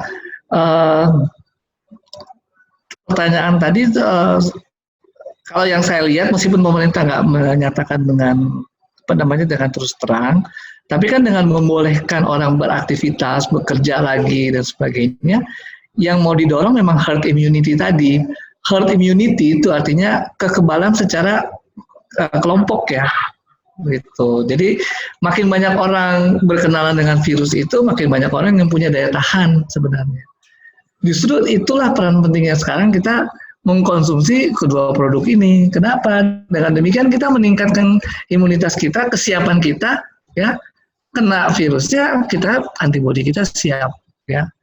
Nah itu memang kadang-kadang yang orang tuh hoax ya sekarang, ketakutan banget disuruh rapid test. Soalnya rapid test itu udah membuat judgement-nya seperti apa. Kalau saya bilang sama pasien, kalau sekarang antibodi kamu positif, berarti kamu bagus terlindungi, Pak, terlindungi justru karena rapid test itu kan mendeteksi antibodi. Ada 2 antibodi tadi, IgM sama IgG. Kalau IgM itu fase akut. Berarti kalau IgM-nya positif, kemungkinan ada virusnya masih ada. Ya, IgG positif masih mungkin virusnya ada, tapi kita sudah punya antibodi yang long term, lebih lama. Jadi rapid test aja, nggak usah takut. Ya. Tapi kalau takut orang jadi menjauhi, jangan ngomong-ngomong hasilnya, itu aja. Rapid test diam-diam, nggak usah ini. Masa ngasih tahu hasilnya kayak apa. Tapi kalau punya antibodi berarti Anda terlindungi. Nah itu yang didorong ya, herd immunity kelihatannya meskipun nggak dibilang seperti itu. Ya dibiarkan orang boleh bebas ini ya. Karena dengan 80% orang imun, yang 20% harapannya nggak terinfeksi. Yang 20% ini siapa? Yang hipertensi, yang diabetes. Coba Bu. Nggak dikirain ya, oke terusin dok. Ya maksudnya yang 20% yang udah sakit nih, yang udah berat itu ya, yang diabetes, yang apa kan yang daya tahan tubuhnya rendah. Nah dia itu yang kemudian kita lindungi dengan cara yang 80% ini sehat ya. Di antara 80% sehat mungkin ada yang sangat sehat. Nah kita itu ya Bu ya. Ya betul, kita dok. Dok, kalau untuk ini ada pertanyaan nih dok, kasus tumor di otak ya, tumor otak jinak, terus membuat saluran cairan otak tidak bisa mengalir. Nah, ya. Nih konsumsinya yang mana gitu dok, SOP atau USU atau keduanya? tergantung tujuannya ya. Yang pasti pertama dia harus dibikin mengalir dulu alirannya, bikin selang dari kepala ke bawah ya. Lalu untuk memperbaiki jaringan otak yang rusak, pasti kita menggunakan SOP. Ya, sedangkan kalau UTSU itu adalah untuk meningkatkan imunitas ya, natural killer cell. Mungkin akan lebih banyak peran SOP daripada UTSU ya, dalam hal mengembalikan kerusakan-kerusakan yang terjadi. Itu yang mungkin yang bisa saya analisis. Nah, kalau udah sembuh dok, sebenarnya masih perlu nggak sih minum SOP? Ini sering nih dok, kan terapi, saya juga sering nih dok, pasti ditanyain orang ya, kalau udah terapi selnya 6 bulan beres, sebenarnya kita perlu nggak sih konsumsi lagi SOP? Saya masin tuh, Ya. nggak masalah. Ya, maksudnya gini loh, proses kita ya terpapar dengan polutan kan nggak pernah berakhir. Yes. Kita terus kena terus nih polutan dari udara, dari manapun. Ya, kita ya terus aja mempertahankan diri. Ya. Karena stres oksidatif itu ya dok. Betul. Dok, ada pertanyaan nih. Konsumsi SOP terus jadi linu katanya. Karena vitamin C. Kenapa bisa begitu ya dok? Itu juga saya bingung kenapa. Karena vitamin C meregenerasi jaringan tuh harusnya. Ini linunya kenapa nih? Mesti diperiksa bener ya. Soalnya saya juga kurang tahu nih kalau Ya, kalau cuma dari sini doang. Karena kalau ada keluhan itu nggak bisa langsung kita memutuskan ini karena ini gitu ya dok ya, karena harusnya banyak hal yang harus dilihat ya dok ya, faktor lainnya pasti ada gitu ya. Iya. Nggak bisa karena mungkin kebetulan dia lagi minum SOP kemudian pegel-pegel gitu ya dok ya. Iya. Itu bisa jadi gitu, tapi kan kita harus mungkin diperiksa lagi ya lebih lanjut ya dok. Iya. Ya. Jadi gini Bapak Ibu, karena klaimnya dari si Jepang bahwa juga dengan produk yang partikelnya sangat kecil, tidak punya sifat alergi, itu kan udah dibuktikan oleh mereka dan mereka klaim itu. Kemudian juga kalau kita lihat ingredients-nya satu-satu isinya, semua punya fungsi-fungsi tertentu ya. Sehingga kalau kemudian merangsang saraf nyeri di lutut, kita langsung kenapa gitu ya. Maksud cari tahu dulu apa yang terjadi. Ya, itu sih. Ya. Dok, ini yang tadi kasus TBC kelenjar. Jadi baiknya konsumsinya 2 SOP, 2 UTSU ya dok? Iya, ya. Karena kita asumsinya udah terlalu banyak kerusakan, jadi sehingga kita harus juga perlu melawan TBC-nya. Ya kan, bukan cuma kelenjarnya kan tadi kan masalahnya udah sesak napas ya. Iya, iya. Ada Nanya lagi terakhir, Skill. Ya, silakan Tin. Dok, saya mau nanya soal anak autis. Iya. Ya, produk kita bisa mensupport dalam hal apa untuk autis? Dan yang saya tahu kan autis tuh nggak bisa sembuh, tapi dikurangi diminimalisir semua manifestnya. Nah, tapi pernah baca ada testimoni bahwa dengan konsumsi SOP autisnya sembuh. Nah, itu mungkin dari sisi medis penjelasannya seperti apa, dok? Oke, ya autism banyak teori sih, jadi nggak terlalu saya juga nggak terlalu menguasai detail ya. Tapi memang kalau secara kita ngomong grossnya, secara garis besarnya kan semuanya masalahnya di kepala kita, di otak ya, dengan jaringan saraf. Jadi kembali dengan apalagi masih anak ya, anak itu kan punya daya regenerasi lebih baik, sehingga kalau dia apalagi 2 tahun pertama kehidupan itu betul-betul perkembangan otaknya lagi matangkan. Jadi kalau kita bisa deteksi, lalu kita dorong ya dengan produk seperti SOP ini yang mendorong regenerasi sel, tentu kerusakan-kerusakan sel yang terjadi di otak yang kira-kira menyebabkan ke autisnya ini bisa diatasi. Memang nggak bisa 100% karena bukan berarti bahwa hanya itu saja faktornya ya. Kita harus tetap latih anak itu. Kalau anaknya tidak dilatih, ya mungkin nggak optimal hasilnya. Kira-kira mungkin begitu Bu Christine. Oke, ya, makasih dok. Dok, ya. Ini ada pertanyaan lagi nih. Mungkin saya nanti batasin ya, kalau nggak pertanyaannya nggak habis-habis. Dok, jadi kasus yang orang kista ini tetap dia tidak mau melakukan tindakan medis, intinya dok, tidak mau operasi. Nah, karena dia melihat testimoni itu banyak yang mengecil, karena patokan dia testimoni, padahal kan kita tahu testimoni itu sifatnya disclaimer kan dok. Nah, cuman kalau nggak dioperasi, apakah ada resiko nggak terhadap kistanya? Ya saya mesti tahu nih kista apa ya, gitu kan? Jaringan apa yang membuat kista itu? Bisa beda-beda nih kalau tanya dampaknya apa, ya kan? Kistanya di ini ya, kistanya di ovarium ya? Di mana sih? Kalau ada tadi ovarium ya, mungkin nanti di pankreas. Capri aja ya? Pankreas. Oh di pankreas. Dan kandungan. Japri aja kali ya? Ya boleh dok. Nanti saya kasih ini. Ini dok, satu lagi dok. Ini sakit emah ya, Meli ya. Bentar dok, ini ada yang sakit emah. Tadinya minum 2 saset terus dikurangin 1 saset. Karena emahnya sakit sekali. Sudah bahaya loh orang kayak begitu, Jen. Sudah bukan saya mau juga, cuman maksudnya saya yang Anda bilang macam saya kenal ini gaya-gaya begitu. Nah, bentar. Jadi dok kedengeran ya. Jadi emahnya ini sakit dok setelah minum SOP 2 saset, kemudian dikurangin jadi 1 saset. Tapi masih sakit emahnya. Jadi orangnya berhenti minum SOP.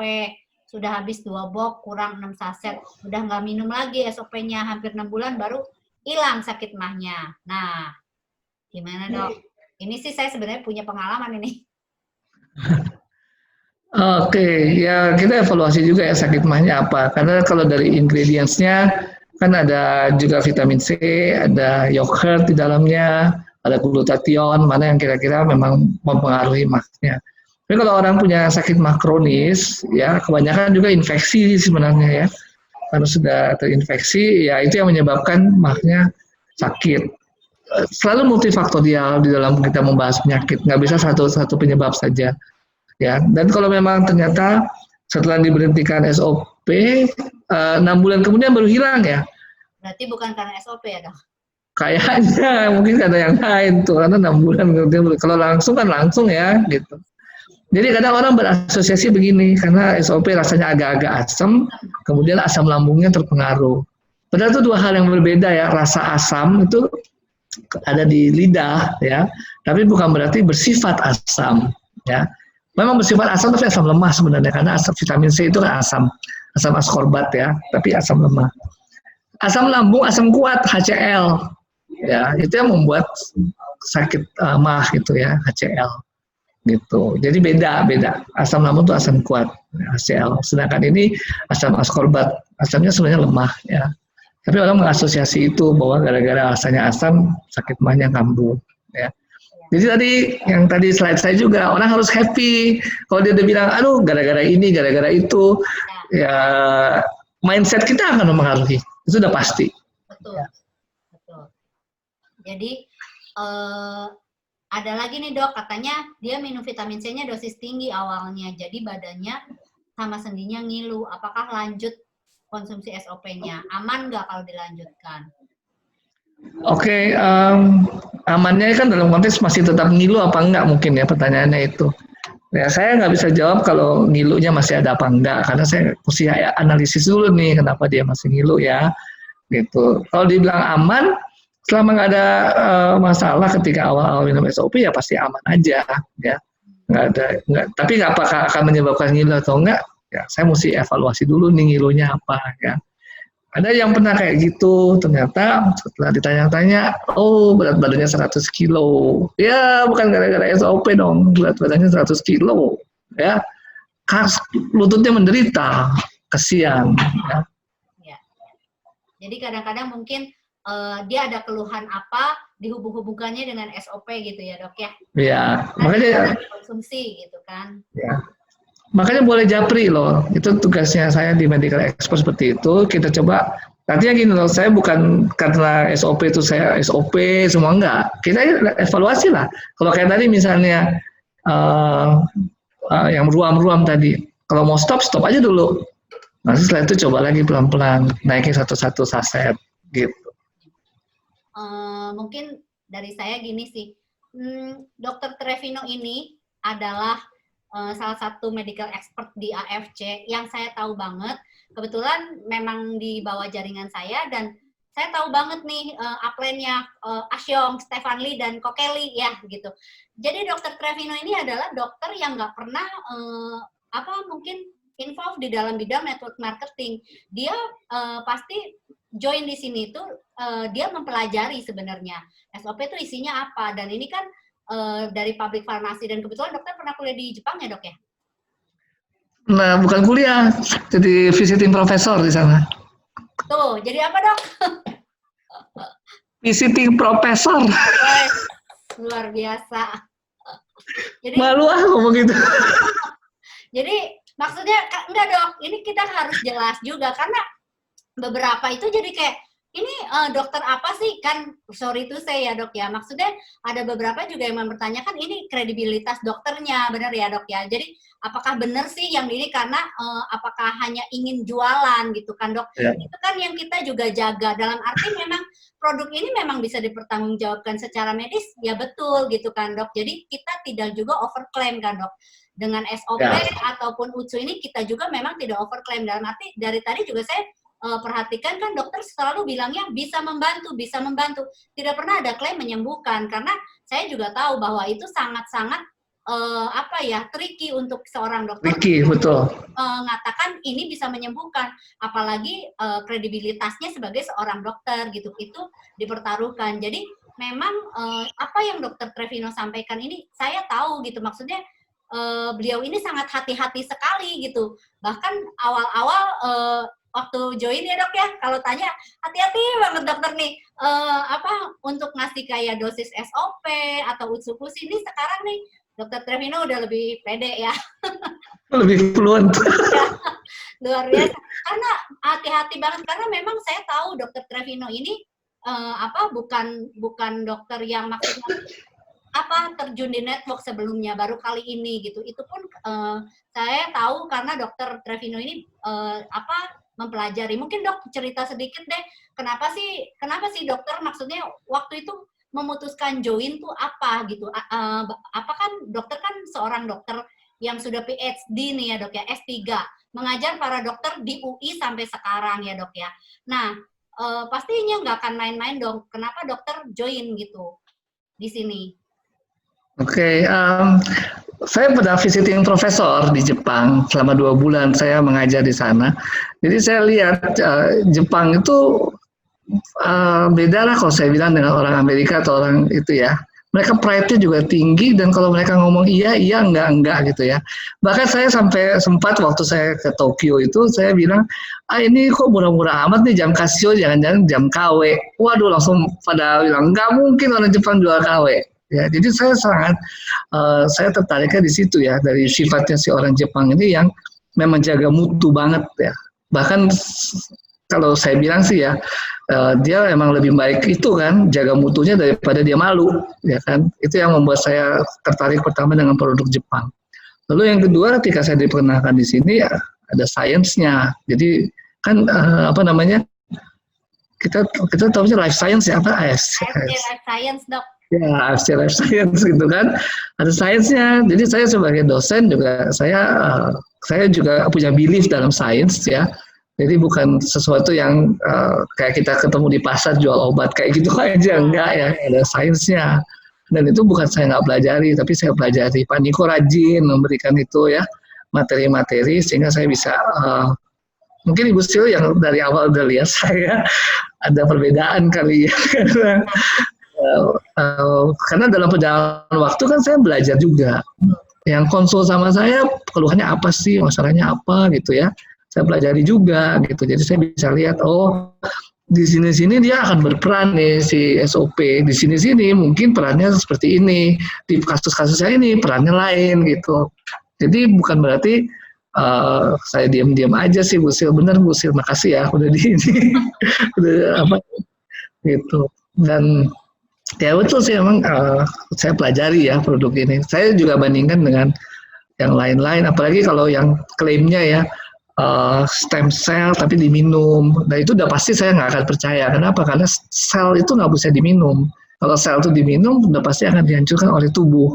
Ya. Sedangkan ini kan bukan sel yang diminum, tapi menerapi, ya, yang diangkat, ya, menerapi sel-sel kita, ya, dengan cara minum SOP ini. Itu yang ada berbeda, ya. Dan memang ingredients-nya sih ya, kan kalau kita breakdown satu-satu, ini sudah jelas mestinya, ya. Juga termasuk yang produk yang baru ini, Subarasi ini kan juga saya diminta melakukan studinya, ya. Jadi emang saya telah dulu lah di dalamnya. Begini gitu ya Bu Sil ya. Itu yang membuat, oh ya satu lagi, saya itu dokter praktek umum dan saya itu dokter keluarga. Dokter keluarga ini termasuk saya ini cukup open minded ya, open minded dengan segala hal. Ya, kalau misalnya pasien sembuh, pasien happy dengan produk tertentu, dengan complementary medicine, kenapa enggak? Kenapa harus dilarang? Ya, itu juga sesuatu yang kami dorong karena tidak semuanya bisa dijawab oleh ilmu medicine barat ya, western medicine. Eastern medicine juga sesuatu sebenarnya ya. Kalau enggak, orang Cina udah lama punah dong ya. Kalau nggak ada traditional Chinese medicine atau Japanese medicine itu juga ada. Kalau nggak mereka udah punah lama dong, udah banyak penyakit infeksi dari dulu ya. Tapi mereka survive ya. Jadi nggak semua bisa dijawab oleh Western medicine. Dok, ini kalau yang ginjal tadi 3-4% sehari berapa saset? Tadi saya ngomong berapa ya? Mungkin ini kerusakan udah luas juga ya. Kita coba aja 2 saset. Tapi masalahnya karena kerusakan ginjal takutnya protein keluar nih. Nah, saya mesti lihat hasil lab dah. Kita nggak bisa ngomong di sini kali ya. Itu juga lebih enak kita ngomong pribadi aja. Supaya ada hasil labnya kita bisa ini. Karena ada kerusakan ginjal yang menyebabkan proteinnya keluar. Terus kita makan banyak-banyak nggak ada gunanya. Kencing keluar di kencing. Dok, ini nih ada dari Dokter Gigi Lili nih, Dokter Lili juga. Yeah. Dia mengusulkan supaya untuk SOP dan UTSU ini tidak digunakan istilah dosis, betul. Karena biasanya dosis digunakan untuk obat. Tadi udah dijelasin sebenarnya. Alangkah baiknya penggunaan istilah dosis dihindari untuk SOP dan UTSU karena kedua produk ini digolongkan sebagai makanan. Nah, baiknya apa ngomongnya, Dok? Apa ya? Tapi saya setuju karena ini bukan obat. Jadi kalau udah istilah dosis itu saya juga selalu menghindari penggunaan dosis. Ya. Kalau makanan tuh sebenarnya ada istilahnya angka kecukupan gizi ya yang dibutuhkan. Kalau disebut zat gizi, Bapak Ibu lihat di slide-slide awal ada asam amino yang dikeluarkan, yang di breakdown dari produk SOP ini. Meskipun apakah yang diserap kita dalam bentuk asam amino satu atau dalam bentuk peptida itu kumpulan asam amino. Nah, klaimnya dalam bentuk peptida dengan ukuran yang kecil sekali ya. Jadi berarti kebutuhan ya sebenarnya kalau bukan dosis tapi kebutuhan mungkin ya. Berapa sih kebutuhannya itu ya. Dan kebutuhan itu untuk kenapa sebut apa? Jatah. Bisa juga jatah. Jangan ya. Jatah kebutuhan mungkin ya, jatah kebutuhan dia bisa juga bilang gitu. Oke. Kalau spesialis patah tulang ada yang mau ditanya terapi efek stem cell untuk patah tulang. Gimana, Dok? Ini maksudnya gimana, Bro Jerry? Coba speak up aja. Nih, nggak ngerti nih pertanyaannya nih, Jer. Ayo Pak Jerry, speak up. Ya nih, Jerry nih, Jer. Maksudnya apa nih, Sil? Bilangin dokter, only spesialis patah tulang ada yang mau ditanya. Terapi efek stem cell untuk patah tulang, ada yang mau ditanyain kah? Bingung nih si Jerry nih. Maksudnya mungkin bisa membantu. Cimande juga spesialis patah tulang loh. Oh? Cimande juga spesialis patah tulang. Oh iya, Cimande ya, Dok. Apa nih Pak Jerry? Mungkin bisa membantu nggak kali ya? Dokter only. Oh, dokter only. Oh, ada dokter lagi ya di sini. Oh, dokter only, mungkin ya. Kalau sekarang kan orang ortopedi ini kan memang ada penelitian stem cell ya. Penelitian stem cell itu kalau nggak salah untuk mengobati radang sendi, artritis. Itu yang kayaknya penelitian stem cell yang banyak dibuat oleh si dokter ortopedi. Dan itu beda ya, itu kita memasukkan sel ke dalam sendi. Beda dengan yang diusung di sini. Yang diusung di sini kita namainya terapi sel, jadi selnya diterapi. Tapi itu beda dengan stem cell terapi. Karena ini bukan memasukkan sel melalui saluran cerna, bukan ya. Ini partikel di dalam membran ovarium dari salmon yang dikonsumsi dengan harapan meningkatkan regenerasi sel. Mungkin kalau yang di ortopedi itu pakai sistemnya yang injeksi ya dok ya? Injeksi, ya. Sel-sel diambil, dibiarkan, diinjeksi ke dalam tulang sendi. Iya. Bro Jerry, cukup jelas Bro Jerry? Dia ini dok nggak mau ngomong, abis ketemu Aura Kasih soalnya. Jadi lagi prospek nih. Iya. Dokternya di depan di. Dok, nyambung tentang dosis katanya. Ini dari dokter Gigi Lili. Gunakan saja istilah saran penggunaan atau pemakaian. Ya, boleh. Ya. Ini untuk semua ya, karena kalau saya berusaha menghilangkan kata dosis ya, tapi soal ditanya dosis. Ya, betul. Karena dari member juga kadang seringkali nanyanya dosisnya berapa. Mereka terbiasa dengan obat mungkin ya dok. Jadi kayak marah gitu. Walaupun ini sebenarnya bukan obat gitu ya dok ya. Nah dok, boleh nggak nih mungkin sebelum saya tutup gitu ya.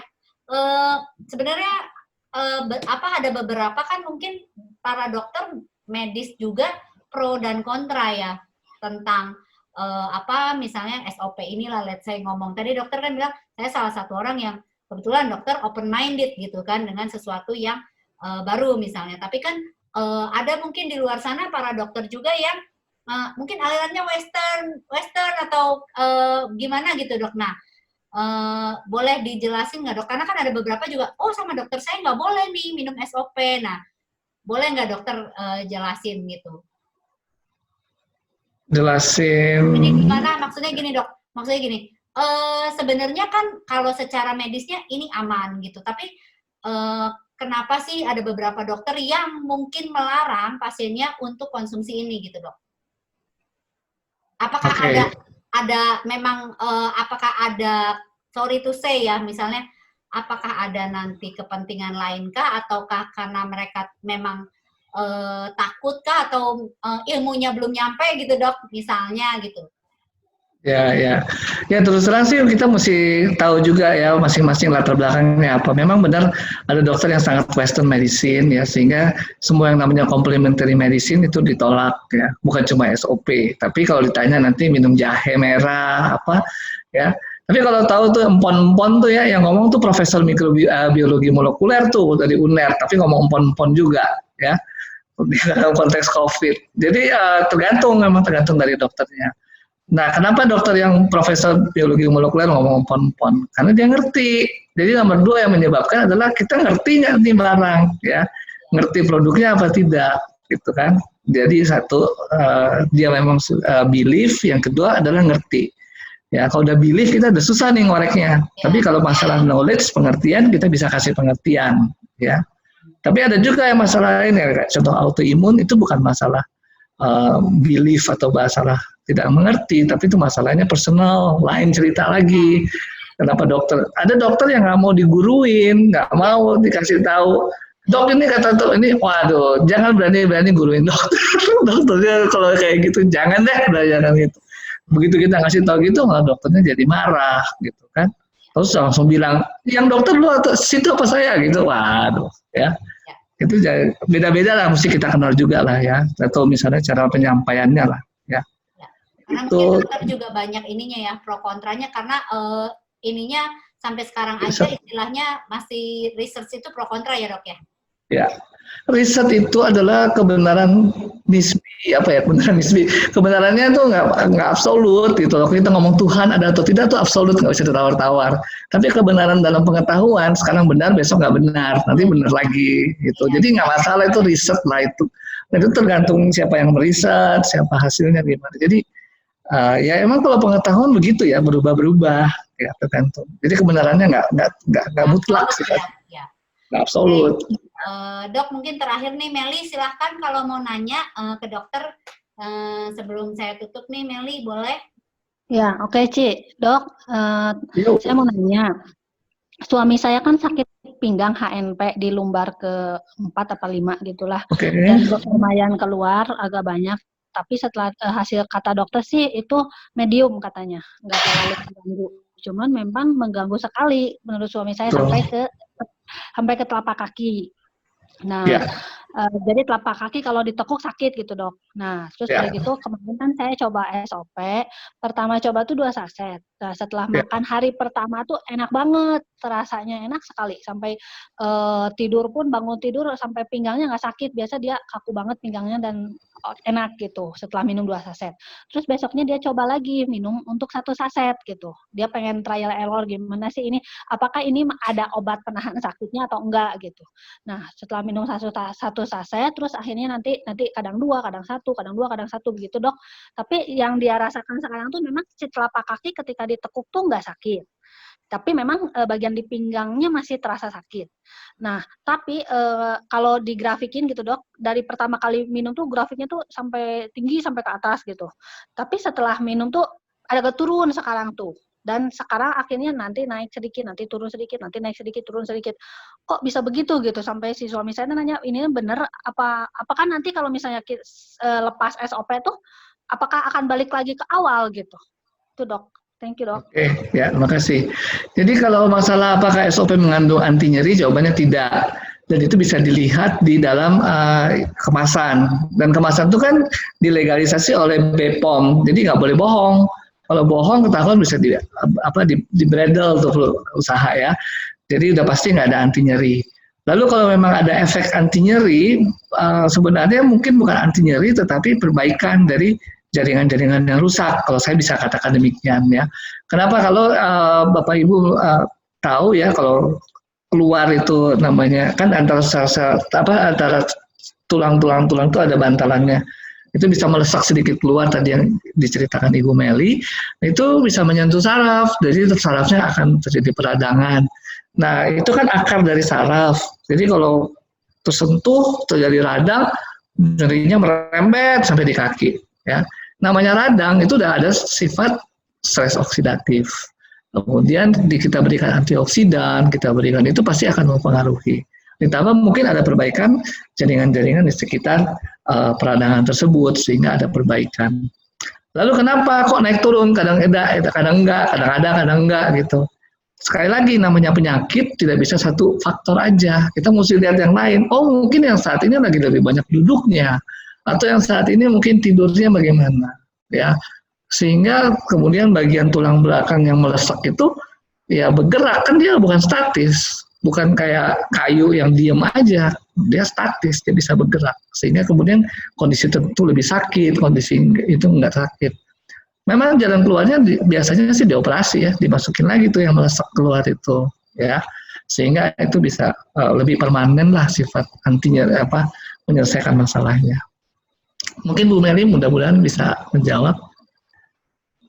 Iya, ya, thank you, Dok. Ya, sama-sama. Ada lagi? Kalau enggak, mungkin saya udah mau tutup nih. Udah 1 jam lebih ya. Boleh japri lah nanti yang sisa-sisanya ya. Betul. Nanti kalau ada pertanyaan lagi, boleh japri ke Dr. Trevino. Mungkin sekarang saya tutup dulu ya. Sampai hari ini pembahasan kita tentang COVID dan lain-lain tentang SOP. Semoga cukup memberikan insight ya buat teman-teman semua. Nanti kita akan ada sesi berikutnya. Oh ya, Dok, mungkin minggu depan saya akan split dulu dengan Hope Talk dengan Pak Michael Tampi. Oh iya, betul. Jadi kita campur-campur gitu ya, Dok ya. Nanti iya, betul. ada lagi sesi selanjutnya, mungkin nanti saya akan dengan Dr. Trevino ini dulu ya. Ya, Apa namanya, kita discuss dulu ya dok ya, apa yang mau diangkat. Kalau dari kalian ada masukan pengen tema apa yang diangkat, boleh japri saya ya. Gitu. Oke. Dok, Oke, Bu Sil. makasih banyak buat waktunya, udah nyempetin buat kita semua. Thank you dok, sukses terus dan stay healthy, stay strong, dan tetap minum SOP dan UTSU ya dok. Iya, sama-sama. Semoga sehat selalu. Thank you Terima semua. kasih. Yuk. Oke, dokter.